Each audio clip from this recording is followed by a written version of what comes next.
বৃহস্পতিবার রাতে হঠাৎ ভারত নিয়ন্ত্রিত জম্মু সহ একাধিক অঞ্চলের আকাশে দেখা মেলে ড্রোন সদৃশ বস্তুর।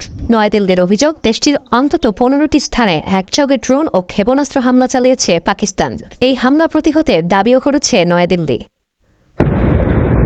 এ সময় নিয়ন্ত্রণ রেখা বরাবর বেশ কয়েকটি বিস্ফোরণের শব্দ শোনা যায়। বড় ধরনের আক্রমণ মোকাবেলায় ব্ল্যাকআউট রাখা হয় জম্মুর সাতওয়ারি, সাম্বা, আর্নিয়া সহ বিভিন্ন এলাকা। একাধিক সূত্রের বরাতে ভারতীয় গণমাধ্যমগুলোয় বলা হয়, এসব এলাকায় অন্তত 8টি ক্ষেপণাস্ত্র ছুড়েছে ইসলামাবাদ। আভান্তিপোরা, শ্রীনগর, জম্মু, পাঠানকোট। ভারতের উত্তর আর পশ্চিমাঞ্চলে ড্রোন ও ক্ষেপণাস্ত্র দিয়ে হামলার চেষ্টা করেছে পাকিস্তান। এর মধ্যে শ্রীনগর, জম্মু, পাঠানকোট, অমৃতসর সহ আরও অনেক এলাকা রয়েছে। আকাশ প্রতিরক্ষা ব্যবস্থার সাহায্যে তা প্রতিহত করা হয়েছে। এসব অঞ্চল থেকে এখন ধ্বংসাবশেষ উদ্ধার করা হচ্ছে and other air defence system.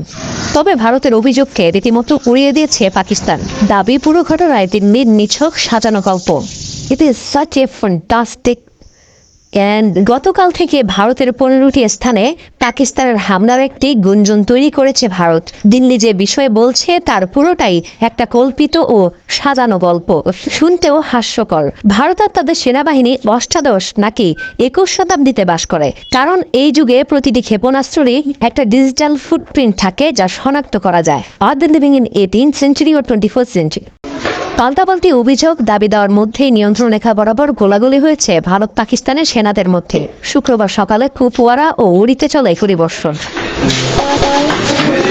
এর আগে বৃহস্পতিবার পাকিস্তান জুড়ে ড্রোন হামলা চালায় ভারত। নয়াদিল্লির ছোড়া 29টির মধ্যে 25টি ড্রোন ভূপাতিতের দাবি করে ইসলামাবাদ। এছাড়াও মঙ্গলবার চীনা যুদ্ধবিমান ব্যবহার করে ভারতের অন্তত 2টি ফাইটার জেট ধ্বংস করে পাকিস্তান।